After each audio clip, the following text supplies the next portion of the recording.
மது ஒழிப்புக்கு எதிராக பெரிய லெவலில் நீங்கள் ஆர்ப்பாட்டம்லாம் பண்ணீங்களே, அடுத்து ஏதாவது ஆர்ப்பாட்டம் போராட்டம்னு எதனா பண்ணுறதுக்கு பிளான் இருக்கா அப்படின்னு கேட்டால் ஒரு பதில் ஒன்று சொன்னார் பாருங்க. ஐயோ அப்படி இருந்தது.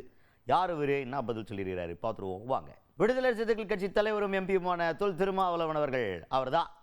அவர் உங்களுக்கு மது ஒழிப்புக்காக ஒரு மாபெரும் மாநாடு நடத்தினார், ஞாபகம் இருக்கா? ஞாபகம் இருக்கும். பெரிய லெவலில் பயங்கரமாக கூட்டணியில் இருந்தாரா, நல்லா கெத்தாக ஒரு மாநாடு அறிவிச்சார் போறியா அப்படின்னு கெத்தாக அறிவிக்கும் போது இருந்துச்சு. அப்புறம் அந்த மாநாடு நெருங்கி போக போக மாநாடு நடக்கிறப்ப பார்த்தா என்ன அறிவிக்கும் போது பயங்கர இருந்துச்சு. கூட்டணி மாநாடு சரி, மாநாடு ஒன்று நடத்திருக்காருல்ல மது ஒழிப்பு வேணும்னு, அதுவே நல்ல விஷயந்தான் அப்படின்ற மாதிரி கடந்து போயிட்டாங்க எல்லாரும். இப்போ நம்மளால என்ன டவுட்னா, கூட்டணியில் தான் இருக்கீங்க, மறுபடியும் இதே மாதிரி மது ஒழிப்பு, ஏன்னா நடவடிக்கை எதுவுமே எடுக்கலை. கடையை எங்கிட்ட சாத்து நம்பர்லாம் தெரியல, சாத்து உங்களுக்கு தெரியுமா? அப்படிலாம் இல்லை, ஏரியாவுக்குள்ளே எல்லா கடையும் ஜகஜோதியாக நடந்துக்கிட்டு இருக்குது.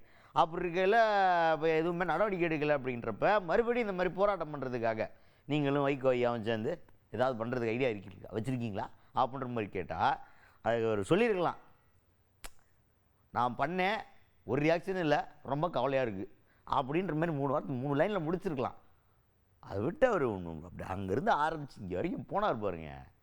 அதான் ஒரு அரசியல் தலைவர்னால் எப்படி பேசணும்னு கற்றுக்கிறது இருக்குல்ல, அதுக்கான கிளாஸாக அதை எடுத்துக்கலாம் நீங்கள். மது மற்றும் போதைப்பொருள் ஒழிப்பு என்பது ஒரு குறிப்பிட்ட கட்சிக்கான கோரிக்கை அல்ல, ஒட்டுமொத்தமான மக்களின் கோரிக்கை. இந்தியா முழுவதும் போதைப்பொருள் புழக்கம் அதிகரித்திருக்கிறது. புள்ளி விவரங்கள் இந்த உண்மையை வெளிப்படுத்துகின்றன. தமிழ்நாட்டில் மதுக்கடைகளை அடுத்தடுத்து படிப்படியாக குறைத்து மூட வேண்டும், இறுதியாக அதை மூட வேண்டும் என்கிற கோரிக்கை நாங்கள் மாநாட்டிலே வலியுறுத்தி இருக்கிறோம். அந்த நிலைப்பாட்டில் இன்னும் அதே நிலைப்பாட்டில் தான் இருக்கிறோம். அது தொடர்பாக எந்த முன்னேற்றமும் இல்லை என்பது கவலை அளிக்கிறது.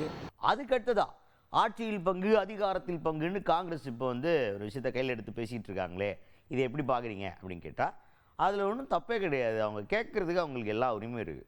கூட்டணியில் இத்தனை காலமாக இருக்கிறோம், உங்கள் வெற்றிக்காக பாடுபடுறோம், நான் உங்களோட கூட்டணி தர்மத்தை மதிக்கிறதுக்காக நிறைய விஷயங்கள் பண்ணிகிட்ருக்குறோம், இப்போ எங்களுக்கு ஏதாவது கொடுங்க அப்படின்னு அவங்க கேட்குறதுல ஒன்றும் தப்பு இல்லையே அப்படின்ற மாதிரி சொல்லியிருக்கிறார். அதே மாதிரி முதல்வர் இப்போ பேசியிருக்காருல, இப்போதைக்கு இது சாத்தியம் இல்லை அப்படின்னு சொல்லிட்டு அந்த கருத்து இப்போ டேபிளில் டிஸ்கஷனுக்கு வரும். அவர் இப்படி சொல்கிறாரு, ஏன் சொல்கிறாரு அப்படின்னு கேட்பாங்க. அவருடைய விளக்கத்தை கொடுப்பாங்க. அப்புறம் அதை ஏற்றிக்கிட்ட மாதிரி இருந்ததுன்னா கூட்டணி ஒரு அண்டர்ஸ்டாண்டிங் வரும், அவ்வளோதான்.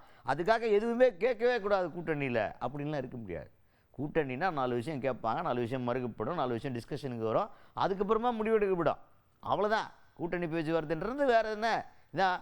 அதனால் அதுக்கு கேட்குறதுல ஒன்றும் தப்பு இல்லை, பதில் என்னங்கிறது பேச்சுவார்த்தையின் மூலமாக முடிவு பண்ணுவாங்க அப்படின்ற மாதிரி விளக்கத்தை கொடுத்துருக்கிறாரு திருமாவளவன் அவர்கள். அது தேர்தல் நேரத்தில் கூட்டணி கட்சிகளுக்கு இடையில ஏற்படக்கூடிய சலசலப்பு இது எல்லா கூட்டணியிலும் ஏற்படும். திமுக கூட்டணியில் காங்கிரஸ் ஒரு பவர் ஷேர் கேட்குறாங்க, அது கொடுக்க முடியுமா கொடுக்க முடியாதாங்கிறத நெகோசியேஷனில் தான் முடிவாகும். இப்படி கேட்கறதுனாலே ஒரு கூட்டணி உடைஞ்சிடாது. அவங்க கேட்கறதுக்கு கூட்டணி கட்சிங்கிற ஒரு உரிமையோடு கேட்குறாங்க. நான் உங்கள் கூட்டணியில் தான் இருக்கிறோம், உங்களுக்கான வெற்றிக்காக நாங்களும் பாடுபடுறோம், காலகாலமாக உங்களுக்கு நாங்கள் உழைச்சிருக்கிறோம், அதனால எங்களுக்கு இந்த முறை அதிகாரத்தில் ஒரு பகிர்வு கொடுங்க அப்படின்னு கேட்குறாங்க. இதில் என்ன தப்பு இருக்குது? அது ஒன்றும் தப்பு கிடையாது. தமிழ்நாட்டு அரசியலுக்கு அது பொருந்தி வராது அப்படின்னு அவர் முதல்வர் சொல்லியிருக்கிறாருன்னா அதுக்கு அடுத்த கட்டமாக நெகோசியேஷனில் அது முடிவாகும்.